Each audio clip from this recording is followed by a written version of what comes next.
본 방송에서 제공하는 투자 정보는 투자 판단에 대한 조언입니다.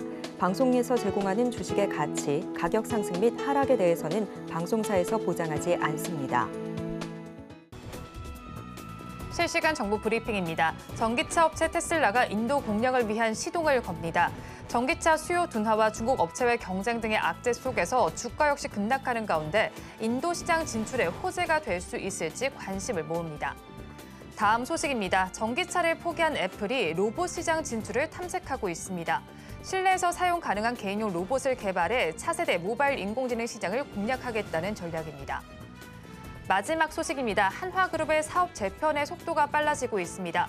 방산 주력 계열사인 한화 에어로스페이스를 방산 중심으로 재구성하는 작품을 추진하는가 하면 알짜 사업인 풍력과 태양광을 주력 계열사에 집중해 경쟁력을 강화합니다.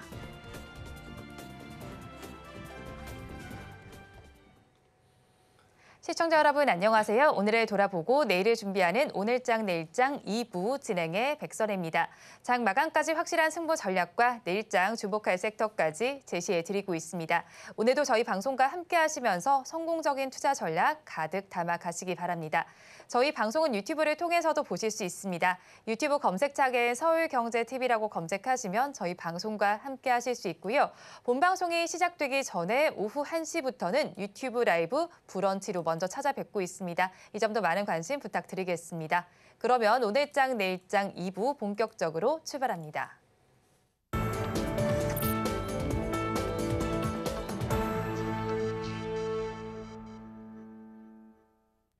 오늘도 두 분과 함께 시장에 대한 이야기 해보겠습니다. 나도투자연구소의 이재규 본부장, 영앤리서치 최진욱 본부장 두 분 나와 있습니다. 두 분 어서 오세요. 안녕하세요. 반갑습니다. 네, 오늘 우리 시장 지금 다시 또 혼조 양상이 펼쳐지고 있습니다. 계속해서 코스닥 시장에서 더 큰 변동성이 나타나고 있는 것 같은데 이 본부장님께서는 시장 상황 어떻게 바라보세요? 네, 일단 급격하게 꺾이던 시장에서는 잠깐 브레이크를 밟아주는 것 같습니다. 제가 이제 지난주까지만 해도 우리 시장에 대해서 굉장히 긍정적인 말씀을 많이 드렸는데 이번 주 들어서 이제 환율에 대한 부담감이 어느 정도 있다라고 판단이 되고 있는 부분이기 때문에 여기서 시장 자체가 V자 반등으로 아주 강하게 돌아설지 여부는 조금 더 지켜봐야 되지 않을까라고 생각을 하고 있습니다. 그래서 이제 금요일에 발표가 되는 내일이죠. 삼성전자의 잠정 실적이라든지 그 실적 발표 이후에 주가 흐름 그리고 그 과정에서 미국 쪽에서는 또 고용에 관련되어 있는 지표가 나올 겁니다. 그래서 이런 내용들을 전체적으로 통틀어 봤을 때 시장이 다시 한번 우상향을 할 수 있을지 여부를 판가름할 수가 있을 텐데 제가 생각했을 때는 환율이나 미국의 국채 채권 금리가 하락해주는 모습이 나와야지만 좀 더 탄력적인 반등이 나오지 않을까라고 생각을 하고 있습니다. 물론 큰 그림으로 봤을 때 우리나라 시장이 밀릴 것이다, 많이 밀릴 것이다라는 부분은 아닙니다. 하지만 일주일 정도는 기간 조정에 들어갈 가능성이 전 높다라고 보고 있기 때문에 높다라고까지는 아니지만 지금 현재 시점에서는 경계를 좀 해야 된다라고 생각을 하고 있습니다. 그래서 이 부분 같은 경우 우리가 계속해서 체크를 하면서 환율이 빠지는지 미국의 국채 금리가 빠지는지 여부 좀 체크를 해볼 필요가 있다라는 말씀을 드리고 싶습니다. 그리고 오늘 전반적으로 삼성전자를 필두로 한 반도체 관련주들이 굉장히 좋은 모습을 보이고 있는데 지금 코스피 같은 경우는 상승 종목이 360 종목, 하락 종목이 500 종목입니다. 코스닥 같은 경우는 상승 종목이 600 종목, 하락 종목이 900 종목 정도 나오고 있기 때문에 장 초반보다는 전반적으로 좀 안 좋아요. 그래서 종합주가지수 기준으로는 지금 음봉이 나오고 있는 상황이거든요. 근데 이 부분에서는 앞서 설명드렸던 것처럼 V자 반등보다는 가파르게 밀리던 상황에서 일단 좀 버텨준다. 이렇게 좀 정리를 해보시면 좋을 것 같고요. 2, 3거래일 정도, 내일까지 포함을 해서 2, 3거래일 정도 우리나라 시장이 하방 경직을 보이는지를 좀 살펴보고 거기에서는 환율을 좀 체크해 보시는 게 어떨까 이렇게 의견 드리겠습니다. 네, 우리 증시 지금 단기적으로 어느 정도 브레이크가 걸려 있는 상황입니다. 지금 하락엔 조금 브레이크가 걸려 있는 상황인데 내일 삼성전자 잠정 실적 발표가 예정이 되어 있습니다. 이 부분 주시를 해보시고요. 환율 상황도 예의주시해 보시면 좋겠습니다. 자, 그럼 이어서 최 본부장님께서는 시장 어떻게 바라보세요? 일단 어제 연준 연설에서 일단은 금리 인하에 대한 신중론이 또 나온 상황이죠. 그러니까 결국엔 지금 또 매파적인 발언들이 나와주면서 일단 금리 인하에 대한 부분들이 지금 연은 총재도 올해 4분기에 1회 정도 지금 언급을 하고 있는 상황이고요. 보통 이제 시장이 연초부터 진행을 했었던 부분들이 금리 인하를 연내 3번, 혹에 많으면 3번 이상까지도 일단은 어느 정도 시장에서는 확실시하게 좀 투심이 자극을 했었던 부분들도 있었고 플러스로 이제 밸류업 프로그램에 대한 효과 부분들까지 겹쳐 있었던 상황이다 보니까 뭐 최근에 신용 잔고도 굉장히 좀 급격하게 많이 늘었던 부분들도 있고요. 또 개인들의 순매수 자금들도 굉장히 좀 강하게 들어왔던 부분들이 있는데 사실 이제 이 부분들의 거품이 조금 꺼진 상황인 거죠. 금리 인하에 대한 좀 신중론이 나오면서 일단 연준이 원하고 있는 인플레이션 목표치 2%까지 도달하기 전에는 각종 데이터들을 좀 참고를 해야 된다라는 이야기도 지금은 언급이 된 상황이다 보니까 그만큼 시장은 좀 급등락 부분들이 계속해서 좀 반복이 될 가능성이 좀 높다고 보고 있는 상황입니다. 뭐 그렇다고 해서 이제 금리 인하 부분들을 일단은 안 하는 부분들도 아니고 일단 여기서 금리 인상은 당연히 뭐 이야기는 안 나오겠지만 금리 동결만 된다고 해도 일단 시장은 좀 충격을 받을 가능성이 좀 높거든요. 금리 인하에 대한 베팅론이 굉장히 좀 강했기 때문에 그리고 지금 상황에서 코스닥 같은 경우가 좀 급등락이 좀 심한 모습들이 나타나고 있는데 일단 저는 지금 코스닥 상황에서 수급이 좀 진정이 되려면은 기관의 매도세가 좀 빠져나오는 부분들이 줄어야 됩니다. 일단 기관의 매도세가 생각보다 공격적으로 나와주고 있는 상황이거든요. 보통 지금 기관의 매도세만 좀 살펴보게 되면은 뭐 엔캠 위주로 오늘도 좀 기관에서 좀 순매도세가 좀 작용을 하고 있고 HPSP, 뭐 에코프로 BM 최근에 좀 핫했던 기업들 위주로의 지금 매도세가 좀 대량으로 나오고 있는 상황입니다. 그러다 보니까 이제 어느 정도 지수에 대한 변동성도 부여가 될 수가 있는 그런 시장이기도 하고 그만큼 지수를 좀 끌어올릴 만한 작용 요소들이 아직은 좀 부족한 상황이다 보니까 시장이 계속해서 어느 정도 변동성을 좀 띄우고 있는 부분들. 다만 전일 이제 미증시에서 마이크론이 좀 상승해주고 마감을 해줬거든요. 시간에서도 긍정적인 상승 흐름들이 좀 들어와주면서 오늘 장에서 일단 마이크론 효과도 나와주고 있는 것으로 저는 좀 판단을 하고 있어요. 일단 SK하이닉스도 오늘 장 초반부터 좀 호재성 기사가 또 나왔던 상황이었고요. 거기에 또 총선을 앞두고 있는 상황이고 삼성전자의 분기 실적 부분들까지도 앞두고 있는 상황이다 보니까 아직까지는 시장에 좀 기대감이 계속 코스피 쪽에는 형성이 되어 있는 모습으로 판단이 듭니다. 그만큼 아직도 시장은 반도체 쪽에 좀 집중을 많이 하고 있다는 거죠. 결국 이제 미증시 같은 경우도 뭐 지금 엔비디아가 어느 정도 횡보세를 이어가고 있다고는 하지만 큰 폭으로 빠지고 있는 부분들도 없고 엔비디아를 좀 넣어줬던 수급적인 부분들이 뭐 다른 섹터로 이동을 했다기보다는 AI 반도체 필두로 지금 순환매가 계속 돌고 있습니다.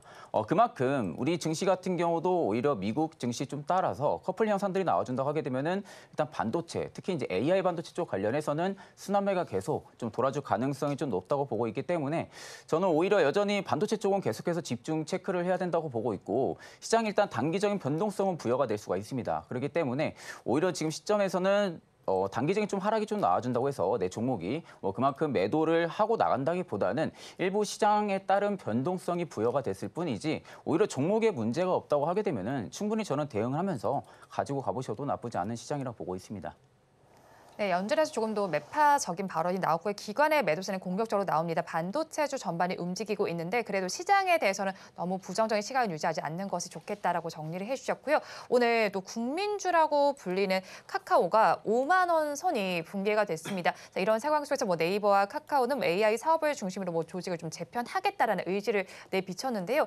주가 상승의 모멘텀으로 좀 작용을 할 수가 있을지 궁금합니다. 또 두 기업이 가는 횡보가 조금 다른 걸로 알고 있어요. 어떻게 바라보시나요? 네, 일단 카카오 오늘 5만 원 이탈하면서 시장에서 좀 부각이 되고 있는데 뭐 여러 가지 내용이 있죠. 작년부터 이야기가 나왔었던 그런 사법적인 리스크도 있고요. 도의적인 리스크도 많이 있는 기업인데 실질적으로 제가 몇 차례 말씀드렸던 것처럼 실적이 잘 나오는 기업이긴 합니다. 근데 문제는 이번에 실적에 대한 부진 가능성이 시장에서 대두가 되고 있어요. 그렇기 때문에 이 기업 같은 경우는 오늘 실적에 대한 그런 리스크가 많이 반영이 되고 있다라고 생각을 하고 있습니다. 게다가 지금 시장에서 계속해서 우리가 포커스를 맞추고 있는 부분이 금리 인하 시기가 좀 늦춰질 수 있다라는 부분이죠. 근데 금리 인하 시기가 늦춰진다라는 것은 성장주들에는 어떻게 보면 굉장히 큰 부담이 될 수가 있기 때문에 성장주 중에서 대표 종목이라고 할 수 있는 카카오 같은 경우도 약세를 보이고 있다라고 보시면 좋을 것 같습니다. 반면에 네이버 같은 경우는 좀 견고한 모습을 보이고 있는데 두 회사가 지금 뭐 살짝 다른 부분이 있죠. 다른 부분이 있는데 뭐 AI 쪽에 대해서 집중도가 좀 더 강한 기업이 이제 네이버라고 한다면 카카오 같은 경우는 계열사가 굉장히 많다라는 거죠. 제가 알기로는 네이버보다 2배 이상 많은 것으로 알고 있습니다. 그래서 사업의 집중도가 좀 떨어지는 부분이 어떻게 보면 시장에서는 조금 더 낮은 점수를 주지 않나라고 생각이 되는데 뭐 이런 부분들은 어떻게 보면 주가에는 이미 반영이 돼 있을 가능성이 높습니다. 그렇기 때문에 오늘 카카오가 밀리고 있는 가장 큰 이유는 실적이 안 좋을 것이다라는 네. 예측이 좀 부정적으로 영향을 미치고 있다라고 보고 있으니까 그 부분을 참고하시면 좋을 것 같고요. 사실 오늘 뭐 3% 밀리는데 특징적으로 많이 밀렸다라고 말씀드리긴 좀 어려울 것 같아요. 그래서 뭐 5만 원이라는 상징적인 가격을 이탈했기 때문에 우리가 지금 카카오를 들여다보는 것은 맞지만 실제로 뭐 오늘 3% 정도 밀리는 기업들 사실상 적지 않습니다. 그렇기 때문에 뭐 기업 자체의 규모를 감안해 본다면 낙폭이 적은 것은 아니지만 그래도 뭐 특징적으로 짚고 넘어갈 만한 상황은 아니라고 저는 보고 있어요. 그래서 실적에 대한 리스크가 좀 지금 반영이 되고 있는 것 같고요. 만약에 카카오라는 기업에 대해서 매매의 관점으로 본다라고 한다면 지금 저는 이 카카오 같은 경우는 분할 매수의 관점으로 봤을 때는 매수하실 수 있는 자리라고 생각을 하고 있습니다. 실적이 이번에 불어진다라고 하더라도 다음엔 좋아질 가능성이 굉장히 높거든요. 그렇기 때문에 여기서 주가가 밀린다라고 한다면 뭐 현재 49,000원이고 최저점대가 거의 4만 원 라인대입니다. 약 20% 정도의 갭이 있는 상황인데 이 정도 구간에서 이제 분할 매수 관점으로 접근해 본다라고 한다면 제가 판단했을 때 카카오 같은 경우는 지금 역사적인 저점 수준에 놓여 있다라고 보고 있습니다. 그래서 회사 내에서도 내부자 고발이 굉장히 많을 정도로 회사에 문제가 있다라는 것을 스스로 좀 인지를 하고 있었던 상황이기 때문에 지금부터는 개선될 가능성이 좀 굉장히 높다라고 보고 있어요. 그래서 카카오라는 기업이 뭐 엄청나게 폭발적으로 올라갈 것이다라고 지금 말씀드리긴 어렵지만 실제로 매매를 하는 입장, 그러니까 기업에 대한 분석이 아니라 매매를 하고 투자를 하시는 분들의 입장에서 봤을 때는 지금부터는 오히려 분할 매수의 관점이 아닐까 이렇게 의견 드리도록 하겠습니다. 네, 카카오의 실적이 좀 부정적인 전망이 나오면서 이 부분이 주가 하락의 모멘텀으로 더 작용을 하는 것으로 보이고요. 그래도 지금 카카오는 매수를 해봐도 좋은 자리겠다라고 정리를 해주셨습니다. 카카오와 네이버를 바라보는 시선은 지속해서 다르게 나타났습니다. 그리고 주가 양상도 지금 차트를 봐도 좀 다르게 나타나는 것 같은 게 카카오가 지금 저점에 내리고 있다면 네이버는 다시 또 반등 기조가 나타나진 않나라는 생각이 들기도 하거든요. 본부장께서는 어떻게 바라보시나요?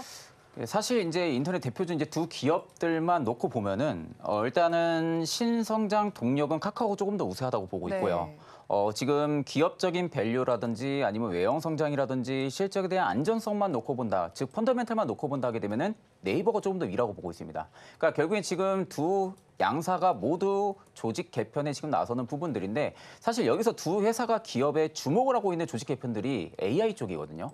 결국 이제 AI 쪽에 대한 신설, 뭐 도입을 통해 가지고 앞으로 AI 신성장 동력을 키워 나가려는 부분들인데 일단 네이버는 제가 예전에도 한번 말씀을 드렸던 부분들이 사실 카카오 대비해서는 네이버가 좀 더 좋다라는 부분들은 매번마다 좀 강조해드렸던 부분들인데 지금 주가에 어떻게 보면 원동력, 주가를 좀 올려줄 수 있을 만한 매개체가 붙어주려면은 AI 실적이 붙어줘야 돼요. 그러니까 결국에 AI 이야기는 굉장히 많이 나오는데 실질적으로 보여지는 것은 하나도 없는 상황이죠. 그러니까 카카오도 마찬가지입니다. 다만 카카오 같은 경우 지금 커머스 사업 부분들이 일단 흑자 기조로 돌아서려 하는 모습들이 계속 연출이 되고 있고 최근에 좀 긍정적인 리포트들도 굉장히 좀 많이 나오고 있는 상황이거든요. 물론 이제 오너 리스크가 좀 있었던 부분들이 주가를 조금 더 밑으로 내렸던 부분들도 있었지만 일단 지금 현 추세에서의 트레이딩 관점이라든지 수급적인 면만 놓고 볼 때는 일단 네이버가 조금 더 우세할 가능성은 좀 높다고 보고 있는 상황이고 결국 이제 취지도 굉장히 잘 되고 있는 상황이거든요. 거기에 또 네이버 밴드라든지 네이버 뮤직 또 네이버 애프터의 미상장 이런 부분들 관련해서 기대 모멘텀은 일단 좀 많은 상황입니다. 일단 기대 모멘텀은 많지만 이제는 여기서부터는 주가를 다시금 핸들링해서 위로 올려주기 위해서는 숫자로 찍혀야 돼요. 그러니까 네이버가 지금의 실적이 안 좋은 부분들도 아니지만 시장에서는 이미 네이버가 이 정도 실적은 낼 것이다 라는 부분들의 눈높이는 이미 맞춰져 있는 상황이었고 그 맞춰져 있는 수준보다 서프라이즈에 좀 실적을 내보낸다든지 아니면 지금 이 맞춰지는 눈높이보다 밑에 실적을 내보낸다고 하게 되면은 결국 그에 따른 주가도 향방이 굉장히 강하게 움직일 가능성이 높고 물론 이제 실적이 선방을 하게 되면은 주가는 올라가긴 하겠죠. 주가는 올라가긴 하겠지만 앞전 정고 라인이 한 23만 원대가 되거든요. 23만 5천 원대. 이 정고 라인을 넘어설면 결국 AI입니다. AI가 붙어야 돼요. 그러니까 AI 실적이 붙어주기 위해서는 올해가 굉장히 중요한 시기입니다. 네이버 입장에서는. 네이버가 작년에도 이야기했던 부분들이 올해 내에는 AI를 통해서 실적을 내보내겠다는 이야기도 작년 초에 굉장히 이야기가 많았었거든요. 그러니까 결국에는 그게 이 시기에 딱 도래를 했던 상황이다 보니까 결국 AI 막 어떻게 해서든 지금 키워 나가려 하는 모습들은 보여주고 있지만 결국 눈높이 이제 실적은 찍혀 있는 부분들이 없기 때문에 일단 AI 실적이 찍힌다고 하게 되면 저는 카카오 대비 네이버가 조금 더 빠르게 올라갈 가능성은 높다고 보고 있고 만약에 바닥적인 부분만 놓고 보자 하게 되면은 앞서서 이제 본부장님 말씀하신 것처럼 카카오는 거의 뭐 역사적인 저점 라인, 뭐 그것도 저는 충분히 공감을 하고 있습니다. 근데 이게 바닥을 찍어야 저점이지 이게 네. 어디까지 찍고 내려갈지는 아무도 모르는 거거든요. 그러니까 결국엔 지금도 줄 외국인과 기관의 매도세는 카카오 쪽에서 나와주고 있는 상황이고 오늘 네이버 같은 경우는 기관이 일단 담아주고 있는 모습이거든요. 네. 그러니까 결국엔 추세적인 면만 놓고 보면은 네이버는 일단 앞전 전저점 라인 비슷하게 잡아주고 다시 반등이 나와주고 있는 상황이다 보니까 우리가 네이버를 알 수 있는 것은 17만 8천 원, 18만 원대가 밴드 라인이 일단 저점이 잡힌 상황으로 예상을 해볼 수가 있는 거죠. 근데 카카오는 아직 예상을 할 수 있는 저점이 나온 상황이 아니다 보니까 실질적으로 반등 여력만 놓고 본다 하게 되면은 네이버가 저는 조금 더 높을 가능성이 높다고 보고 있는 상황입니다. 네, 신성장 동력 카카오가 우세하고 네이버의 경우 실적 안정성이 부각이 되고 있습니다. 하지만 AI에 대해서 좀 퍼포먼스가 나와야 된다라고 정리를 해주셨는데 일단 지금 당장은 상승 여력 좀 네이버 쪽에 더 있다라고 정리를 해주셨고요. AI 이야기를 좀 계속해서 해주셨는데 정부의 경우에는 AI의 일상화를 위해서 좀 예산에 투입한다는 소식이 들려오고 있습니다. 그럼 AI 계속해서 좀 바라봐야 될 것 같은데 지금 시점에서 AI 관련주들 어떻게 바라볼까요? 네, 일단 뭐 AI 관련주면 반도체죠. 반도체 관련주들이 가장 중요합니다. 네. 그러니까 우리가 AI 쪽에 대해서 나중에는 소프트웨어 기업들도 많이 부각이 될 테고요. 보안 관련주들도 많이 부각이 될 테고요. 뭐 데이터 센터 관련주들도 시장에서 부각이 될 가능성이 높은데 일단 지금 우리나라에서 가장 잘하고 있는 것이고 가장 뭐 안정적으로 매출이 나올 수 있고 성장성까지 가지고 있는 것이 반도체 쪽이라고 보시는 게 좋을 것 같아요. 그래서 AI라는 이 키워드 자체가 일시적인 그런 테마성이 아닙니다. 그러니까 지금 굉장히 큰 패러다임의 변화가 나타나고 있는 구간이고 거기서 AI가 중심에 있는 거죠. 그래서 미국의 엔비디아가 가장 앞서 나가고 있고 그 밑에서 이제 마이크로소프트라든지 오픈 AI 같은 기업들이 따라 붙고 있는데 여기에 따른 수혜를 받을 수 있는 것이 당연히 반도체 기업들이라는 거죠. 그래서 오늘도 삼성전자라든지 SK하이닉스가 굉장히 좋은 모습을 보이고 있는데 저는 반도체 관련주들은 계속해서 좋은 내용들이 나오고 있다라고 보고 있습니다. 그래서 우리가 반도체, 저도 이제 우리 방송에 나와서 반도체 같은 경우는 사이클을 타기 때문에 업황이 돌아섰고 사이클을 타고 있는 구간에서 낸드 플래시까지 돌아선다라고 한다면 앞으로 계속해서 실적이 좋아질 겁니다. 라고 말씀을 드렸었는데 이 사이클을 타고 있는 과정에서 이제 성장성까지 붙는 거죠. AI라는 성장성. 그렇다고 한다면 주가가 굉장히 좀 더 탄력적인 움직임이 나올 가능성이 있다라고 보고 있습니다. 물론 이제 내일 나올 삼성전자의 잠정 실적 발표 이후에 어느 정도의 흔들림은 나올 가능성이 높다라고 보지만 2024년도 글로벌 증시가 붕괴되지 않는다라고 한다면 전 우리 시청자분들께서도 반도체 관련주들은 무조건 반드시 한 종목 정도는 보유를 하셔야 된다라고 보고 있습니다. 그래서 뭐 반도체 관련주를 선별하기가 어렵다라고 한다면 네. 뭐 ETF 상품도 있고 하니까 관련되어 있는 종목군들을 좀 찾아서 매매를 해보시면 좋을 것 같고요. 그래서 이제 AI라는 큰 키워드는 이제 더 이상은 그런 꿈을 쫓는 그런 내용이 아니라 네. 실제로 우리가 일상생활에서도 많이 접할 수 있는 내용이기 때문에 저는 계속해서 추적 관찰해야 된다라고 보고요.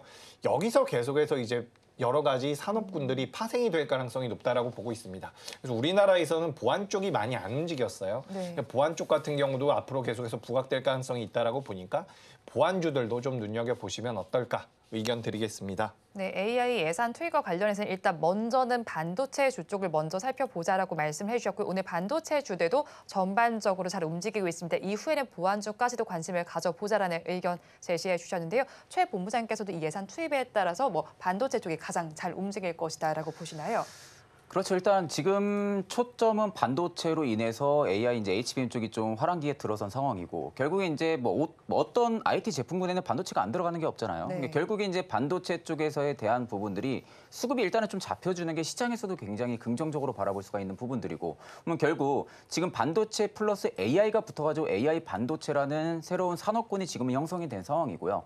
이 산업군 자체가 지금 뭐 유리기판처럼 초입 시장에 들어선 상황도 아니고 이미 HBM 쪽은 실적이 찍히고 있는 상황이거든요. 그럼 결국에는 지금 상황에서 이제 AI 핸드폰이라든지 AI 뭐 PC라든지 앞으로는 연산 처리 데이터 부분들을 전부 다 AI 전산을 통해서 이제 진행을 할 수가 있는 상황이다 보니까 결국 이제 정부도 그에 맞춰서 결국 이제 시대 자체가 인공지능화로 지금 되고 있는 상황이다 보니 그쪽에 적극적인 투자를 유치를 해가지고 이제 스타트업 기업들도 굉장히 많은 상황이거든요. 네. 그러니까 AI 반도체 쪽 그리고 AI 기업들 중에서도 스타트업의 기업들이 굉장히 많은데 초기 자본금이 부족한 회사들도 굉장히 많습니다. 그럼 결국에 이런 스타트업 회사들이 계속해서 성장 동력을 내보내기 위해서는 탄탄한 자본금이 필요한 부분들. 일단 이런 부분들이 적극적인 정부에서도 지원이 나갈 수도 있는 부분들이죠. 네. 그러면 결국엔 지금 AI 반도체 필두로 시장을 만약에 수급이 빠져가면서 이 모멘텀이 소멸이 된다 하게 되면은 시장은 지금보다 더 큰 충격을 줄 수밖에 없어요.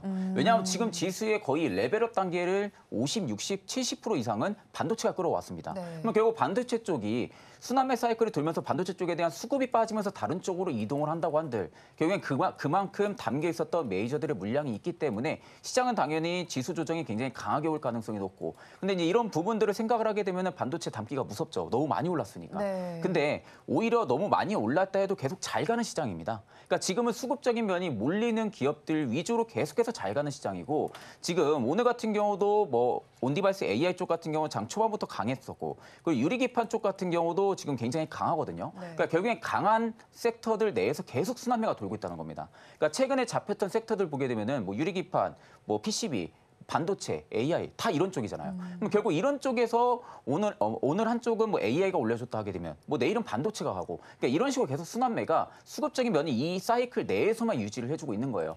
지금 테슬라가 바닥을 잡았고 나서 오히려 테슬라 효과로 인해서 오늘 장 초반에 2차 전지가 좀 잘 갔었거든요.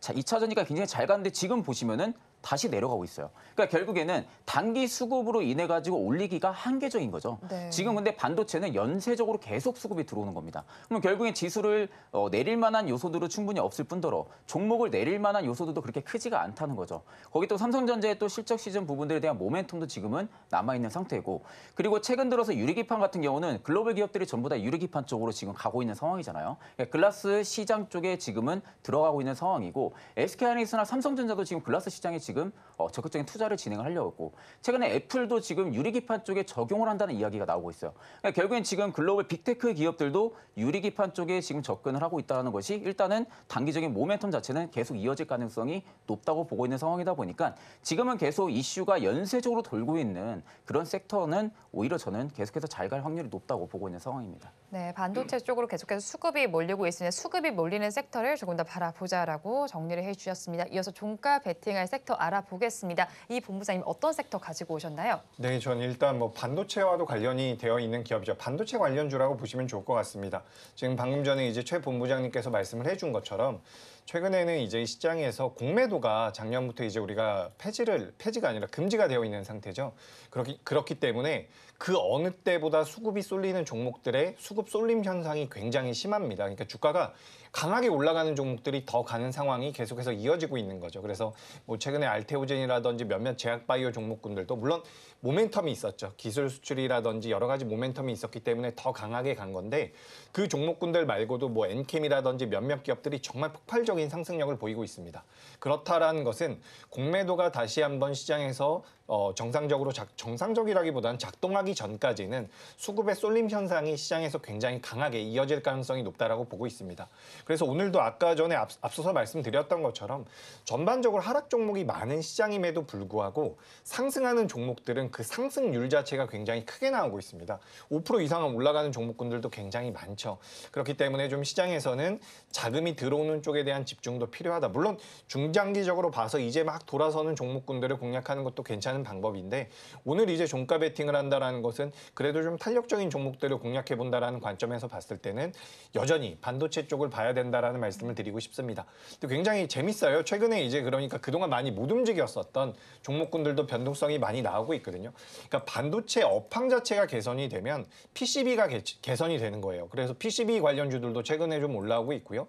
오늘 아침에 보니까 뭐 스마트폰 관련주들도 많이 좀 뉴스가 나오던데 전반적으로 이제 IT 제품에 대한 세트 수요가 늘어난다라고 한다면 IT 전반이 좋아지는 거죠. 근데 그 IT 전반이 좋아지면 당연히 반도체 쪽도 봐야 되는 부분이고 제가 오늘 그렇기 때문에 이 반도체 쪽에서 하나 준비를 해왔는데 제가 준비하고 나서도 주가가 지금 계속해서 올라오고 있는 기업입니다. 바로 해성 DS라는 기업인데 이 기업 같은 경우는 두 가지에서 매출이 많이 나와요. 하나는 리드 프레임이라고 하는 것이 있고요. 하나는 이제 반도체 기판, 패키지 기판이라고 하는 게 있습니다. 거기 두 가지가 주력 제품이라고 보시면 좋을 것 같은데 리드 프레임 쪽에 대한 매출이 더 큽니다. 근데 이 리드 프레임 같은 경우는 IT용으로도 만들 수가 있고요. IT 부품용으로도 만들 수가 있는 부분이고 차량용으로도 만들 수가 있습니다. 그래서 이제 IT 부품용 같은 경우는 제가 앞서서 말씀드린 것처럼 전반적인 IT 세트 수요. 오늘 뭐 삼성전자가 5개월 만에 스마트폰을 많이 판매했다라는 내용이 나왔죠. 그런 식으로 이제 IT 제품에 대한 수요가 늘어난다라고 한다면 자연스럽게 리드 프레임 쪽에 대한 매출은 늘어나는데 여기서 이제 차량용 쪽에 대한 모멘텀까지도 부각될 가능성이 높다라는 겁니다. 그래서 이 차량용으로 사용이 되고 있는 대다수의 부품들 같은 경우는 다른 부품들에 비해서 고객사가 안 바뀌는 경우가 굉장히 많아요. 왜냐하면 안전과 결부가 되어 있는 부분이 직결되어 있는 부분이기 때문에 우리가 자동차에 들어가는 부품주들 같은 경우는 좀 안정적인 매출이 나올 가능성이 높다라고 보시면 되고 근데 거기서 시장 자체가 성장을 한다라고 한다면 굉장히 안정적으로 크게 성장을 할 수가 있다라는 부분이죠. 그래서 리드 프레임 쪽 같은 경우는 IT 쪽에 대한 모멘텀도 가지고 있고 전장 쪽에 대한 차량용에 대한 모멘텀도 가지고 있는데 성장 가능성이 높다라는 말씀을 좀 드리고 싶습니다. 그리고 여기서 또 한 가지 말씀드려보자면 전 세계에서 이 차량용 반도체, 그러니까 리드 프레임을 필요로 하고 있는 고객사들이 작년에 전체적으로 공장을 증설을 했어요. 그렇다라는 것은 거기에 대한 투자가 진행이 된다라는 것이고 그 투자가 진행된다라고 한다면 리드 프레임을 만들고 있는 해성 DS 같은 경우는 수혜를 받을 가능성이 굉장히 높다라는 거죠. 그리고 또 한 가지 이제 매출이 나오고 있는 쪽이 바로 반도체 기판 쪽인데 뭐 지금까지 계속해서 말씀드린 것처럼 IT에 대한 수요가 늘어난다라고 한다면 거기에 따른 수혜가 같이 받을 수 있는 기업이다라고 보시면 좋을 것 같습니다. 그래서 해성 DX 같은 경우는 지금 뭐 DDR5 쪽과도 엮여 있는 부분이 굉장히 많기 때문에 시장에서 부각될 만한 내용들을 많이 가지고 있다라는 거죠.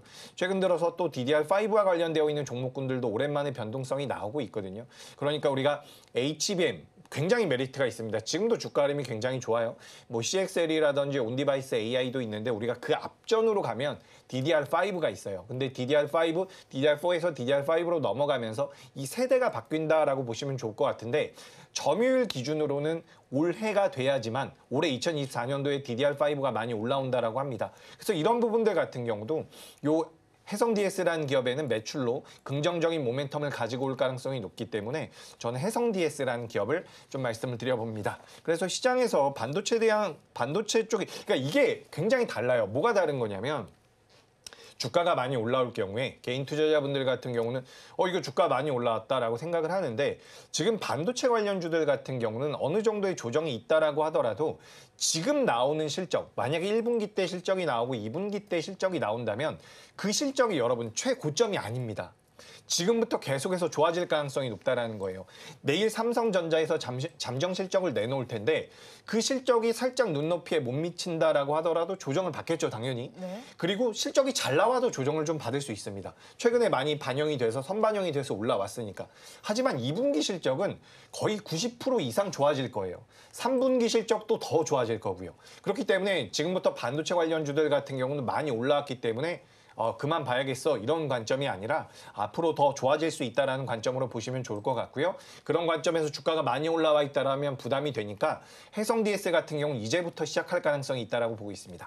매매 좀 편하게 하실 수 있는 종목이라고 보고 있고요. 매수가는 오늘 종가입니다. 주가가 계속해서 좀 올라오는데 좀 빠졌으면 좋겠네요. 오늘 종가에 좀 이제 공략을 해보시면 좋을 것 같고요. 목표가는 지난 1월 2일 날 만들어놨었던 최고점이 61,700원인데 목표가는 일단은 61,000원까지만 의견을 드리도록 하겠습니다. 그리고 손절가는 47,000원으로 말씀드릴 테니까 이 해성 DS라는 기업 눈여겨보시면 될 것 같습니다. 오늘 종가 베팅할 종목 해성 DS를 가지고 오셨습니다. 목표 주가가 61,000원, 손절 라인 47,000원 잡아주셨습니다. 이어서 최 본부장님의 종가 베팅 섹터 알아볼게요. 네, 저는 일단 본부장님 많이 하셔가지고 짧게 좀 해야 될 것 같아요. 일단 저는 편하게 하셔도 됩니다. 음식료 쪽에서 네. 좀 준비를 했어요. 일단 제가 음식료 쪽에 좀 토픽을 가져오는 게 굉장히 좀 오랜만이거든요. 그러니까 그만큼 지금 시장은 트렌드 자체가 반도체라든지 아니면 AI 쪽에 좀 트렌드가 맞춰져 있지만 알게 모르게 CJ 제일제당은 제가 오늘 가지고 왔는데 굉장히 잘 가고 있는 모습이거든요. 그래서 오늘 제가 탑픽으로 가져온 종목이 일단 CJ 제일제당을 좀 가지고 왔습니다. 일단 CJ 제일제당 같은 경우가 작년 4분기를 끝으로 실적이 지금 역성장 추세가 일단 마무리가 됐을 가능성이 좀 높다고 보고 있는 기업 중에 하나거든요. 현재 외식 물가가 굉장히 가파르게 상승을 해주고 있는 상황입니다. 외식 물가가 가파르게 상승을 해주고 있는 상황이다 보니까 실질적으로 가공식품에 대한 가격 경쟁력이 계속해서 지금 부각이 되고 있는 상황이거든요. 지금 올해 1분기 예상 매출의 영업이익 부분도 지금 3천억이 넘는 수치가 지금 찍히고 있는 상황이고 뭐 당기순이익 같은 경우도 계속해서 흑자 기조가 지금 유지가 되고 있는 상황이고요. 결국에 올해는 오히려 매출적인 성장 부분들이 트리거 역할을 해줄 수 있는 요소들이 굉장히 많은 상황이다 보니까 CJ 제일제당 같은 경우 계속해서 좀 주가가 올라갈 가능성이 좀 높다고 보고 있는 상황이고요. 일단 CJ 제일제당이 지금 외식 수요를 내식 수요로 전환을 시키기 위해서 신제품들도 굉장히 많이 내보내고 있는 상황이에요. 뭐 최근에 이제 가까운 편의점만 가게 돼도 굉장히 가공식품들이 굉장히 많은 상황이거든요. 그러니까 요새는 1인 가구가 굉장히 많습니다. 1인 가구가 많다 보니까 그만큼 외식 물가도 높아진 상황에서는 내식 수요가 굉장히 크게 증가할 수밖에 없고 또 이제 요리라는 부분들도 뭐 해서 먹을 수는 있겠지만 이것도 이제 한정적인 부분들인 거죠. 습관화처럼 돼 있는 가정집이 아닌 이상은 대부분 다 뭐 요리를 하다가도 좀 간편하게 먹을 수 있는 간편식을 좀 많이 찾는 그런 추세들도 계속해서 위로 올라갈 가능성이 높다라는 관점으로 볼 때는 오히려 CJ 제일제당은 계속해서 매출적인 부분들의 시너지 효과가 충분히 나올 가능성이 좀 높다고 보고 있는 상황이고요.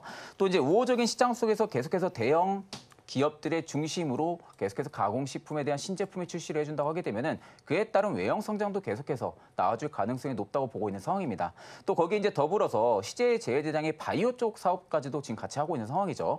바이오 쪽 같은 경우는 지금 라이신 같은 경우가 미주 지역 중심으로 오히려 지금 영업 활동이 지금 재편이 되고 있는 상황이에요. 그러다 보니까 오히려 우호적인 업황에 대한 시그널 부분들이 올해 바이오 쪽에서도 나올 가능성이 좀 높다고 보고 있는 상황이고요. 또 지금 셀렉타를 매각을 하면서 스페셜티 아미노산 부분들에 있어서도 지금 매출 비중이 더욱 확대가 될 가능성이 높아져 있는 상태입니다. 그러면 이제 기존에 하고 있었던 모멘텀과 플러스 바이오 쪽에 대한 모멘텀이 같이 붙어줄 수 있는 시기라는 점을 고려를 했을 때는 지금의 주가 밸류가 굉장히 저는 좀 싸다고 보고 있는 상황이고요. 계속해서 바닥을 잡고 나서 박스를 꽤 오랜 기간 동안 치면서 움직여 왔었습니다. 근데 최근에 다시금 박스를 돌파하려는 움직임이 나와주고 있고 앞전에 이미 한 2번 정도의 리테스트 기간을 거친 상황이거든요. 리테스트의 기간을 거치면서 물량을 또 일부분 어느 정도 소화를 했을 가능성이 높다라는 관점으로 볼 때는 이번에는 명확하게 돌파해주고 지지가 확실하게 좀 나와줄 가능성이 좀 높다라는 관점으로 일단 지금 자리에서도 충분히 종가로도 베팅이 좀 가능하지 않을까라는 관점으로 좀 말씀해드리고요. 일단 이제 가격적인 전략 말씀해드리게 되면은 목표가는 한 37만 원까지 좀 잡아서 드리겠습니다. 일단 지금 박스만 돌파해준다고 하게 되면은 한 37만 원대까지는 그렇게 물량이 많은 모습들은 없거든요. 그렇기 때문에 계속해서 천천히 37만 원대까지는 가격 상승 구간들이 일어날 가능성이 높다고 보고 있는 상황이고요. 손저가 같은 경우는 앞전 거래대금이 좀 실렸던 기준봉의 시가 라인입니다. 한 29만 원대, 29만 5천 원. 이 라인만 이탈 안 해준다 하게 되면은 일단 현 추세는 계속해서 유지를 해 나가면서 목표가까지는 가지 않을까 그렇게 보고 있는 상황입니다. 종가 베팅할 종목 CJ 제일제당 가지고 오셨습니다. 목표 주가 37만 원 잡아주셨고요. 손절 라인 29만 5천 원 제시해 주셨습니다. 이어서 화장품주에 대한 이야기를 해보겠습니다. 최근 뭐 수출에 이제 호황에 힘입어서 화장품주가 좀 들썩이는 모습이 나타났고요. 뭐 증권가에서도 긍정적으로 바라보고 있었습니다. 하지만 미국판 올리브영이라고 불리고 있는 울타뷰티의 경우에는 성장이 둔화되면서 좀 하락세가 나타났는데 우리 증시에서도 좀 영향을 받게 될까요, 이 본부장님? 일단 장 초반에 영향을 꽤나 받은 것 같습니다. 네. 그래서 장 초반에 화장품 관련주들이 오늘 전반적으로 장 초반은 좋았거든요. 시장 자체가. 네. 네, 좋은 시장에서도 우리나라 화장품 관련주들이 좀 약세를 보였죠. 그래서 방금 전에 말씀하신 그 미국에서의 약세, 이 부분들이 영향을 미쳤다라고 보는데 제 생각에는 최근에 화장품 관련주들이 단기적으로 반등폭이 꽤 나왔습니다. 그렇기 때문에 어떻게 보면 좀 정상적인 수준에서의 조정이 아닐까라고 생각을 하고 있어요. 미국 기업을 우리가 보면서 미국에서 관련되어 있는 종목들이 안 좋다 보니까 우리나라에서도 아침부터 좀 투심이 안 좋아서 종목군들이 좀 많이 밀렸다가 지금 보시면 아시겠지만 대다수의 종목들이 아래 꼬리를 잘 달아놨습니다. 그렇다라는 것은 우리나라 화장품 관련주들이 어쨌든 지금 1분기 실적 시즌이 되면서 실적에 대한 기대감이 여전히 유효하다라는 거죠. 그리고 또한 뭐 중국 쪽에서 이제 관광객도 많이 들어온다라는 부분들 어떻게 보면 이런 부분들까지도 메리트가 될 수가 있습니다. 사실 뭐 작년부터 올해까지 화장품 관련주 중에서 들어서 좋은 시세를 보였던 기업들이 뭐 중국향 매출이 많은 기업들은 거의 없어요. 네. 북미라든지 일본이라든지 다른 나라에서 매출이 많은 기업들, 특히 뭐 실리콘투 같은 경우는 제가 알기로는 중국 쪽 매출이 아예 없는 것으로 알고 있습니다. 그럼에도 불구하고 주가 흐름이 굉장히 좋았죠. 근데 그런 상황에서 중국 관광객이라든지 중국의 경기가 좋아진다는 내용이 들어오면서 최근에 이제 중국 쪽 매출이 크다라고 볼 수 있는 LG 생활건강 같은 기업들, 굉장히 좀 안 좋았던 기업들도 조금씩 돌려 세우고 있습니다. 그래서 화장품 관련주들 같은 경우는 뭐 실적적인 부분이라든지 앞으로의 성장성을 봤을 때는 ODM 기업들이 좋다라고 판단이 되지만, 그러니까 작년부터 올해까지 좋았던 기업들, 뭐 CNC 인터내셔널이라든지 코스메카 코리아 같은 기업들이 좋을 것이다라고 보지만, 그동안 시장에서 많이 소외됐었던 대형 화장품 관련주들 같은 경우도 조금은 키 맞추기에 들어갈 가능성이 있다라고 보고 있습니다. 그렇기 때문에 이런 부분 참고하시면 좋겠고요. 오늘 화장품주 조정 받는 것은 저는 크게 걱정하지 않으셔도 되겠다, 이렇게 의견 드리도록 하겠습니다. 네, 울타부태의 영향을 화장품주 전반이 장 초반에 받은 것으로 보이고, 하지만 아랫꼬리를 달고 있습니다. 그런 만큼 화장품주의 오늘 조정 그렇게 걱정하지는 않으셔도 되겠다라고 정리를 해주셨고요. 최 본부장님께서는 화장품주 지금 어떻게 바라보시나요? 어느 쪽을 하는 기업을 조금 더 집중적으로 바라볼까요? 일단 현 시점에서는 ODM 쪽이 조금 더 좋을 가능성이 높다고 보고 있고, 일단 이제 화장품 전체 섹터의 순환매를 잡아주려면 ODM, OEM 다 잘 돼야 됩니다. 그러니까 실질적으로는, 그러니까 화장품 세트의 순환매가 지금은 특정 종목에 들어가는 종목보다 좀 많이 강하게 실리고 있는 부분들이고, 그중에서도 거의 대표적으로 ODM 쪽이 좀 많이 실리고 있는 부분들이거든요.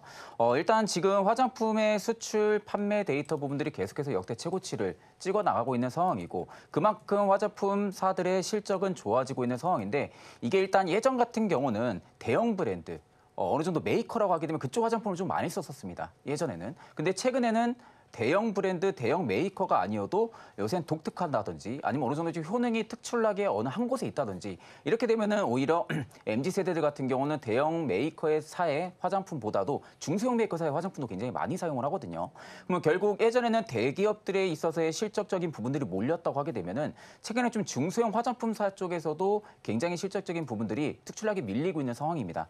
그렇기 때문에 저는 전반적으로 ODM, OEM 전부 다 잘 돼야만이 화장품의 전체적인 사이클 는 계속해서 유지가 될 가능성이 좀 높다고 보고 있는 상황이고, 사실 지금 시기에서 화장품 쪽에 대한 순환매가 이렇게까지 돌아주는 부분들이 다소 저는 거래량이 좀 아쉽다고 생각을 하고 있거든요. 생각보다 지금 거래량이 그렇게 강하게 실리고 있는 모습들은 아닙니다. 보통 이 정도의 거래량이 실리게 되면은 쉽게 말해서 다시 또 밀릴 가능성도 굉장히 좀 높다고 보고 있는 상황이에요.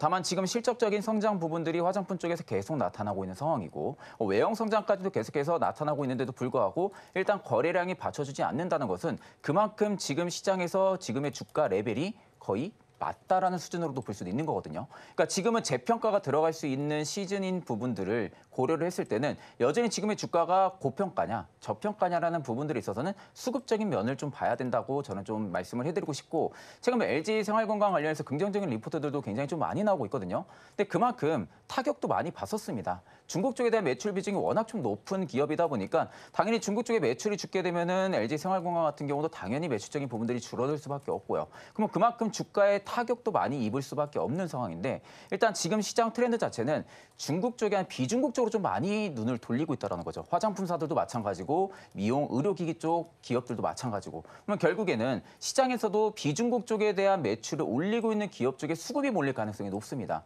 뭐 남미 시장이라든지 북미 시장이라든지 이런 데서도 지금 호황기를 계속 누리고 있는 기업들도 굉장히 많잖아요. 그런 기업들 같은 경우가 오히려 저는 계속해서 실적 성장에 따른 주가는 계속 상방으로 유지할 가능성이 높다고 보고 있는데, 일단 중국 쪽에 대한 매출 변동가 아직까지 좀 높은 기업들 같은 경우는 아직은 조금 더 조심해 볼 필요성이 있다라고 보고 있는 상황이고, 일단 색조 화장품 쪽에서 대표적으로 중국 쪽에 대한 엮여 있는 게 컬러레이잖아요. 그러니까 컬러레이 같은 경우 주가 지금 보시면 아실 겁니다. 다른 화장품사들 같은 경우 굉장히 잘 가는데 컬러레이는 제가 알기로는 지금 바닥을 찍으면서 계속 움직이는 걸로 알고 있거든요. 그러니까 그만큼 결국엔 중국 쪽에 대한 영향이 높은 기업들이라든지 중국 관련으로 되어 있는 종속회사라든지 이런 기업들 같은 경우는 이렇게까지 주가가 계속 밑으로 밀린다는 것은 그만큼 아직 시장이 중국 쪽에 대한 매출이 잡혀 있어? 그러면 안 좋게 본다는 겁니다. 언제 또 중국에 대한 리스크가 터질지 모르는 거고. 그렇기 때문에 지금의 화장품 전체적으로 잘 간다기보다는 오히려 지금은 비중국 쪽에 좀 눈을 돌리고 있는 기업들을 보시는 게 가장 인상적이라고 보고 있는 상황입니다. 네, 지금 화장품 관련해서 ODM 쪽을 바라보자라고 정리를 해주셨고요. 화장품의 수출 판매에 대해서도 역대 최대로 기록이 되고 있습니다. 그런데 이 화장품주 내선 순환매를 보이는 가운데 거래량이 조금 발목이 잡혀 있는 상황이고요. 중국 매출 비중이 높은 종목은 조심해 보자라고 정리해 주셨습니다. 그럼 저희 마감 동시효과 구간 우리 시장 어떤 분위기 보이고 있는지 양대 시장의 분위기 체크해 보겠습니다. 올해 양대 시장 중에서는 오늘 코스피 시장이 조금 더 견조하게 움직였습니다. 코스피 지수의 경우에는 장중에 변동성을 보이기도 했지만 마감을 앞두고 그 상승력을 더해가고 있습니다. 시가보다 위에 위치한 지점에서 마감을 할 것으로 예상이 되고 있는데요. 1.41% 강세를 보여주면서 2,745선에 종가를 쓸 것으로 예상이 되고 있습니다. 이어서 코스닥 시장도 살펴보겠습니다. 코스닥 시장은 코스피 시장보다는 힘이 좀 미치지 못합니다. 시가 아래에서 좀 종가가 형성이 될 것으로 예상이 되고 있는데요. 상승분에 조금 반납하면서 0.28%의 강세 보여줍니다. 882선에 종가를 쓸 것으로 예상이 되고 있습니다. 이어서 수급 상황을 살펴보도록 하겠습니다. 오늘 코스피 시장을 먼저 살펴보겠습니다. 코스피 시장에서는 외국인과 기관이 쌍끌이 매수를 해주고 있는 상황입니다. 외국인 투자자들 3,864억 원을 담아내고 있고요. 기관 투자자들 1,650억 원을 담아내고 있습니다. 외국인 투자자들 오늘까지 9거래일 연속 매수세를 나타내고 있고요. 반면에 개인 투자자들 5천억 원 넘게 팔아내고 있습니다. 이어서 코스닥 시장으로 넘어가서 살펴보겠습니다. 코스닥 시장의 수급 양상은 외국인 투자자들 많이 사고 있고요. 반면에 기관 투자자들, 개인 투자자들 물량을 덜어내고 있습니다. 외국인은 900억 원 넘게 사고 있는 상황이고요. 기관은 700억 원 넘게 팔면서 오늘까지 3거래일 연속 매도세를 보여줍니다. 개인 투자자들 206억 원에 덜어내는 장세가 펼쳐지고 있습니다. 오늘 시장 상황 이 본부장님께서는 어떻게 바라보셨습니까? 일단 어제까지 진행됐었던 급격한 하락에서 일단 제동이 좀 걸린 것 같습니다. 네. 굉장히 긍정적이고요. 어제 이제 유가가 올라갔고 미국의 채권 금리도 올라갔습니다. 그리고 환율도 올라갔거든요. 그래서 전반적으로 우리나라 시장에 부담을 줬는데 이 수치들이 오늘은 조금씩 밀리는 모습들이 나왔어요.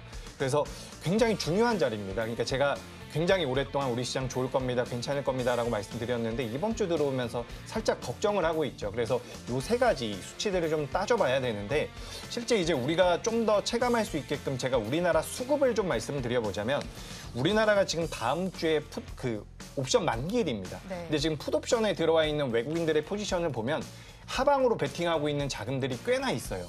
그렇기 때문에 우리가 지금 좀 긴장해야 될 필요는 분명히 있다라는 부분입니다. 그래서 오늘 우리나라 시장을 전반적으로 놓고 봤을 때는 전 긍정적이라고 잘 버텨줬다. 여기서 이제 브레이크를 잘 잡아줬다라고 보는데 이 환율과 그리고 유가 그리고 미국의 국채 금리가 어느 정도 한 번 더 튄다라고 한다면 그때는 우리나라 시장이 정말 좀 위태로워질 수가 있습니다. 그래서 이 부분을 좀 말씀을 드리고 싶고요.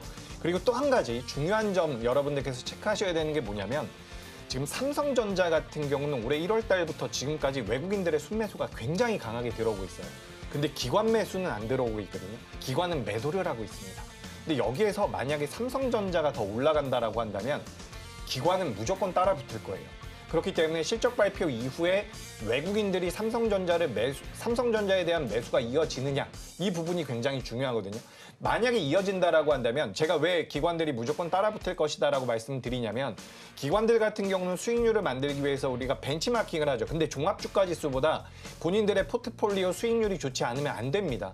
그렇기 때문에 삼성전자를 외국인이 여기서 좀 더 끌어당긴다라고 한다면 지금 1월 달부터 지금까지 삼성전자를 매도하고 있었던 기관 투자자는 들어올 수밖에 없다라는 거예요. 근데 그게 들어오는 과정에서 중소형주들을 매도하고 들어올 가능성이 굉장히 높습니다. 그렇게 되면 시장이 좀 복잡해질 가능성이 있어요. 그래서 여러 가지 지금 굉장히 애매한 구간입니다. 굉장히 애매한 구간인데 제가 생각했을 때는 빠르면 내일부터 조금 방향성이 다시 한번 나올 가능성이 높고요.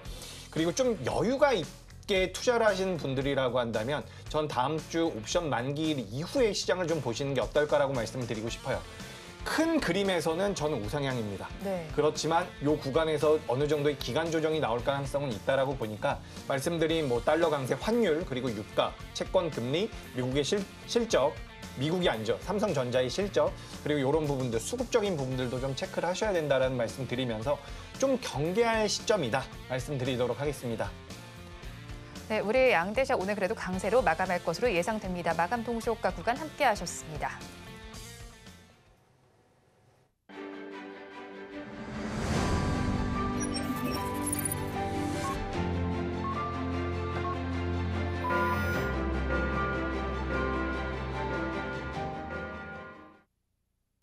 오늘 우리 양대 시장은 장중에 변동성을 보인 가운데 코스닥과 비교했을 때는 코스피 시장이 조금 더 강하게 마감한 움직임이 나타났습니다. 1% 넘게 상승을 하면서 코스피 시장 마감을 했고요. 코스닥 시장은 강보합권 정도에서 마감을 지었습니다. 업종별로 어떻게 마감이 됐는지 이어서 살펴보겠습니다. 코스피 시장을 먼저 살펴보면요. 역시나 지수가 상승부를 켠 만큼 상승한 업종이 그래도 조금 더 많이 집계가 됐습니다. 운수 장비 업종이 그 안에서는 가장 좋았습니다. 2%대 강세 흐름을 보여줬고 이 안에서는 현대차 우선주가 가장 크게 올랐습니다. 그 뒤를 이은 업종이 전기 전자 업종입니다. 2.08%의 강세가 나타났고요. 의료 정밀 업종에서도 1.73%의 상승률이 나타났습니다. 이어서 코스닥 시장도 살펴보겠습니다. 코스닥 시장에서는 오늘의 좀 주인공이라고 볼 수 있었던 반도체 업종이 가장 좋았습니다. 3% 넘게 상승하는 흐름이 관찰이 된 가운데 그 안에서는 이오테크닉스가 가장 큰 상승률을 보여줬습니다. 20% 넘는 상승률이 나타나면서 마감이 됐고요. 그 뒤를 이은 업종이 IT 하드웨어 업종입니다. 2.91%의 강세, 화학 업종에서도 1.5%의 상승률이 나타났습니다. 이어서 본부장님께도 마감 상황 한번 브리핑 들어보겠습니다. 사실 이제 지금 시장은 아까 이제 앞전에도 제가 말씀드렸지만 금리에 대한 좀 불안감 때문에 일단 일부 변동성은 보여줄 가능성은 좀 높다고 보고 있는데 일단 지금 수출 환경은 매우 긍정적이라는 부분들이죠. 일단 이제 수출 데이터에 좀 민감하게 작용하는 제조업 지표가 일단 개선이 되고 있다는 점은 수출을 좀 주력으로 하고 있는 기업들 입장에서는 굉장히 좀 좋은 시그널 현상들이 계속 좀 포착이 되고 있는 부분들이고 그렇다는 것은 결국 일부 변동은 금리에 따른 금리 불안감에 일단은 어느 정도 일부 변동은 나와주겠지만 제조업 지표가 개선된다는 점에서 좀 주목을 해볼 필요성이 있지 않을까라고 보고 있고요. 일단 오늘 뭐 코스피 같은 경우도 외국인도 지금 전기전자, 제조업 이런 쪽에 지금 집중적으로 매수를 해줬고 기관도 마찬가지로 그쪽에 집중적으로 매수를 많이 해주고 있는 상황입니다. 그렇다는 것은 아직까지 시장이 코스피 쪽에서도 전기전자 쪽, 즉 이제 반도체라든지 IT 쪽에 지금 많이 몰려 있다라는 부분들로 알 수가 있고 코스닥도 마찬가지예요. 지금 반도체 쪽에 좀 외국인들이 굉장히 좀 많은 또 매수세를 넣어준 상황이거든요. 그러니까 그만큼 시장 트렌드를 지금은 좀 따라가야 됩니다. 결국엔 내가 지금 시장 트렌드에 쫓겨 있는 다른 외적인 종목을 가지고 있게 되면은 상대적으로 좀 박탈감을 또 느낄 수 있는 시장이기도 하죠. 지수가 빠질 때 또 같이 빠지기도 하고 그만큼 지금은 어느 정도 포트 조정을 트렌드에 맞게끔 좀 조정을 하시는 것도 필요하지 않을까라고 보고 있고 일단 외국인과 기관의 누적 순매수가 계속해서 집계가 되고 있는 그런 기업들 같은 경우는 지속적으로 관심을 가질 필요가 있어요. 오히려 외국인과 기관의 누적 순매수가 지금 이렇게까지 많이 들어왔기 때문에 대량으로 차익 매물 나오는 거 아니냐라는 생각을 하실 수도 있겠지만 이 시점은 앞전 연초 때부터도 마찬가지고 2월, 3월에도 계속해서 이야기가 나왔던 부분들이거든요. 그럼에도 불구하고 계속해서 지금 매수세를 넣어주고 있다는 부분들이 지금 시장에서 나타나고 있는 상황이다 보니까 오히려 그런 부분들보다도 일단 지금 시장은 계속해서 초점이 맞춰져 있는 쪽에 우리도 쫓아가야 되는 부분들도 분명히 없지 않아 있을 거라고 생각을 하고 있고요. 그리고 이제 앞전에도 말씀드렸다시피 기간의 매도세가 일부 진정이 돼야 됩니다. 코스닥 같은 경우는 기간의 매도세가 일부 진정이 돼야만이 전반적으로 코스닥 같은 경우도 코스피 따라서 전체적인 좀 순환매 사이클을 좀 노려볼 수가 있는 구간이고 일단 지금은 지수를 강하게 상방으로 올려주기에는 다소 이제 브레이크가 걸려 있다고 보셔야 될 것 같아요. 일단 금리 인하에 대한 신중론이 일단 제기가 되고 있는 상황이고 또 금값도 지금 사상 최고치 찍고 있는 상황이죠. 금이 사상 최고치를 찍으니까 뒤따라서 은도 따라오고 있는 상황입니다. 그러니까 지금은 오히려 이렇게 투자자산 부분들이 분산이 되어 있는 상황이고 오히려 지금 시장에서는 금리 인하에 대한 신중론이 부각이 되고 있다는 거예요. 경기 불안감이 다시 지금은 부각이 될 가능성이 높다라는 관점으로 볼 때는 일단 시장이 다소 충격을 크게 주진 않을 겁니다. 이미 앞전부터 그 부분들을 선 반영을 했기 때문에 다만 지금 금리 인하는 예상을 못했던 부분들이기 때문에 인하 신중론에 대한 부분들은 그렇기 때문에 일부 변동성은 나와줄 것이고 일단 외국인이 생각보다 매수세 많이 넣어주고 있어요. 외국인이 일단 키를 잡고 매수세를 넣어주고 있기 때문에 전반적으로 큰 폭의 하락은 좀 없을 거라고 보고 있고요. 그렇기 때문에 오히려 지금은 시장 트렌드 따라서 계속해서 포트 조정을 하고 공격적으로 좀 따라가야 되지 않을까 그렇게 보고 있는 상황입니다. 네, 지금 오늘 우리 시장을 좀 살펴봤을 때 전반적인 내용을 정리를 해주셨고요. 또 내일 삼성전자의 잠정 실적 발표가 예정이 되어 있습니다. 오늘은 1%대 상승으로 마감을 했거든요. 그럼 잠정 실적 발표 이후에는 삼성전자 투자 전략 어떻게 잡아가면 좋을까요? 근데 일단 전반적으로 삼성전자가 실적을 내놓으면 잘 나오든 안 나오든 주가가 밀리는 경우가 그동안은 많았습니다. 네. 그래서 이번에도 주가가 좀 밀릴 수 있다는 것을 감안을 하셔야 될 것 같은데 저는 뭐 아까 전에 외국인이 많이 매수를 했는데 기관들은 매수를 하지 않았기 때문에 추후에 외국인이 좀 더 주가를 올리게 되면, 그러니까 우리나라 시장이 좋다라는 뜻이에요. 그렇게 된다라고 하면 기관이 매수해서 들어올 수도 있다라는 말씀을 드렸는데, 이 부분에 대해서 저는 여전히 그 똑같은 의견을 드리고 싶습니다. 그러니까 지금 삼성전자라는 기업을 기관들이 1월 달부터 지금까지 매도를 하고 있어요. 근데 여기서 삼성전자가 더 올라간다라고 한다면 우리나라 종합주가지수가 올라가는 거죠. 네. 그렇게 되면 기관 투자자 같은 경우는 삼성전자가 없기 때문에 포트 수익률을 따라가질 못하는 거예요. 그렇기 때문에 삼성전자를 매수할 가능성이 굉장히 높은데, 일단 여기까지가 저의 분석입니다. 네. 그렇기 때문에 무조건 올라간다 이렇게 생각하실 필요는 없다라는 거죠. 그러니까 제가 분석하는 거에 대해서 말씀을 드렸고, 그 부분에 대해서는 우리 시청자분들께서도 한번 고민을 해보시면 좋을 것 같습니다. 그래서 잠정 실적 나오고 나서 조정 받으면 저는 거기서 이제 외국인이 들어온다라고 한다면 추후에 기관이 따라붙을 가능성이 높다라고 보는 거고요. 만약에 주가가 바로 올라가면 또 기관이 따라 들어올 수가 있다라고 봅니다. 근데 삼성전자가 좀 탄력적으로 움직이기 위해서는 기관이 붙어줘야 된다라고 생각하는 것은 변함이 없기 때문에, 외국인이 이탈하지 않는다라는 전제하에 기관이 들어온다라고 한다면 삼성전자를 필두로 한 우리나라 시장은 추가 상승의 가능성이 높다. 뭐 이렇게 보고 있으니까 삼성전자 실적은 너무 쇼킹하게 나오지만 않으면 저는 좋다라고 봐요. 네. 왜냐하면 2분기 때 더 좋아질 테니까. 그러니까 삼성전자에 대한 부분은 제가 이렇게 좀 정리를 해서 말씀드려봤습니다. 네, 삼성전자 잠정 실적 어떻게 발표가 되더라도 그 날에 대한 삼성전자의 주가가 좀 조정을 받는 경우가 있습니다. 이 부분 염두에 두시고 지금 본부장님의 분석도 어떻게 좀 살펴볼지 투자 의견에 참고를 해보시면 좋겠습니다. 그러면 이제 사실 삼성전자의 경우에는 말씀해 주신 것처럼 지수에 좀 연동이 되는 경우가 있는 만큼 이 삼성전자를 제외 뭐 반도체주를 바라본다면 어떤 전략이 더 좋겠습니까? 사실 오늘의 장 움직임만 보면 딱 답은 나온 것 같아요. 이오테크닉스. 이오테크닉스가 그간 부각을 많이 못 받았어요. 네. HBM 쪽에서. 한미반도체라든지 이스페타시스 대비해서는 상승폭이 그렇게 강하지가 않았습니다. 근데 일단 오늘 이오테크닉스 같은 경우 굉장히 강하게 HBM 쪽에서도 제일 강하게 움직여줬거든요. 근데 이런 부분들이 거래 대금까지도 그간 앞쪽을 잡아먹을 만한 대금들이 올려줬다는 거. 그럼 그렇다는 것은 이오테크닉스는 삼성향 관련한 수혜주입니다. 그러니까 HBM 쪽에 대해서 어닐링 장비 부분들을 납품할 수 있는 부분들을 삼성향에 대한 수혜로 지금은 부각이 되고 있는 상황인데, 일단 이오테크닉스가 이렇게까지 강하게 움직였다는 부분들은 삼성전자 쪽에 초점이 많이 맞춰져 있다는 거죠. 시장도. 그러다 보니까 삼성전자가 생각보다 많이 올랐어. 잠정 실적 내일이야. 그러면 실적이 어떻게 나오든 간에 한번 눌림은 나올 거라고 저도 예상은 하고 있고, 그러면 결국 이 수급적인 부분들이 삼성향에 초점이 맞춰져 있다 하게 되면은 그에 따른 중소형 단으로 이동을 해줄 가능성이 높겠죠. 그러면 결국 그 수혜를 받을 수 있는 게 현재로서는 이오테크닉스 쪽이 좀 유력하고, 그러니까 그러다 보니까 오히려 올해 같은 경우는 어닐링 장비 매출이 증가해줄 가능성이 높아요. 이오테크닉스 네. 같은 경우가 지금 증권사들의 리포트만 살펴보셔도 올해는 어닐링 장비 쪽에 대한 매출 빈도가 증가를 해줄 것이다. 그간은 HBM 쪽에 대한 실적이 나오진 않았지만 올해가 HBM 쪽에 대한 실적이 분명히 가시화가 될 가능성이 높다라는 리포트가 굉장히 많습니다. 네. 그러면 그만큼 HBM 쪽에 사이클이 잡혀 있는데도 불구하고 이오테크닉스가 많은 상승 탄력을 못 받았다 하게 되면은 일단 밸류랑은 연관이 없이 그 기대 모멘텀 하나만으로 주가가 상승 파급력이 강하게 들어올 가능성이 높겠죠. 다만 내일 삼성전자가 조금 눌린다고 하게 되면은 이오테크닉스도 조금 소폭 빠질 가능성도 일단 열어두는 편도 나쁘지 않다고 봅니다. 다만 지금은 뭐 SK 하이닉스냐, 삼성전자냐 이거에 좀 키재기 부분들을 맞춰 나가기보다는 두 회사 너무 좋아요. 지금 상황에서는 두 회사가 너무 좋은데 여기서 누가 먼저 한 발자국 더 이슈를 내보냐는 차이예요. 제가 보기에는. 그러니까 지금은 두 회사가 너무 좋지만 지금 똑같은 키재기 부분들의 이슈는 전부 다 나온 상황이고, 그럼 여기서 누군가가 먼저 어떠한 이슈를 내보낸다든지 아니면 내가 어떠한 지금 뭐 HBM 쪽에 대한 뭐 12단 낸드 플래시 부분들 뭐 이런 부분들을 관련해가지고 이슈를 내보낸다든지 그런 부분들 쪽에 지금은 수급이 조금 더 몰리고 있는 양상이거든요. 그러니까 두 회사가 모두 좋긴 하지만 일단은 이슈가 플레이가 되고 있는 기업에 접근을 해야 되고, 너무 대형주 따는 시가총액이 높기 때문에 올라가는 폭이 너무 적어요 하게 되면은 SK하이닉스면 SK하이닉스 쪽 관련한 공급사를 보면 됩니다. 삼성전자면 삼성전자 관련한 공급사를 보면 되는 거죠. 오늘 같은 경우도 이오테크닉스가 이렇게 강한 시세가 나와준 부분들. 근데 이 이오테크닉스를 못 잡을 수가 없었던 라인이기도 했어요. 네. 오늘 강한 시세가 나오기 전에 미리 앞전에 대금들 들어오면서 기준봉이 한번 잡혔던 부분이거든요. 그러니까 결국에는 지금 시장은 한미반도체 쪽에 많이 몰려 있다는 거예요. 워낙 너무 잘 갔으니까. 한미반도체, 이스페타시스 너무 잘 갔으니까. 그러니까 이오테크닉스가 조금 더 소외가 되어 있던 부분들을 오늘 깨버린 거죠. 네. 그러다 보면은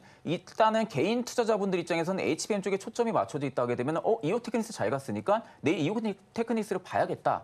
라는 시각이 또 생성이 될 가능성이 높겠죠. 그럼 오히려 한미반도체나 이스페타시스가 좀 눌리게 되면은 또 한 번 그쪽에 또 공략을 해볼 수도 있고요. 그러니까 지금은 HBM 쪽에서 계속해서 드리블을 해야 됩니다. 네. 다 가져가면은 안 되고 이 포트 안에서도 HBM 쪽을 한 포트 내지 두 포트 정도 가져가지만 비중은 조절을 해가면서 양쪽 관계 공급사들을 가져간다든지 아니면 좀 눌림목을 공략한다든지 이런 부분들을 좀 노려보시는 게 나쁘지 않을 거라 보고 있습니다. 네, 오늘 정답이 나왔다. 이오테크닉스를 바라보자라고 정리를 해주셨습니다. 지금까지 영일리서치의 최진혁 본부장, 나도투자연구소 이재규 본부장과 함께했습니다. 오늘 두 분 말씀 고맙습니다. 본 방송에서 제공하는 정보는 투자 판단에 대한 조언일 뿐 해당 주식의 가치와 수익률을 보장하지는 않습니다. 아울러 서울경제TV와 서울경제신문 당사의 브랜드입니다. 최근 당사를 사칭하는 피해 사례가 늘어나는 만큼 각별히 주의해 주시기 바랍니다. 오늘장 내일장 2부에서 준비한 순서는 여기까지입니다. 오늘도 함께해 주신 여러분 고맙습니다.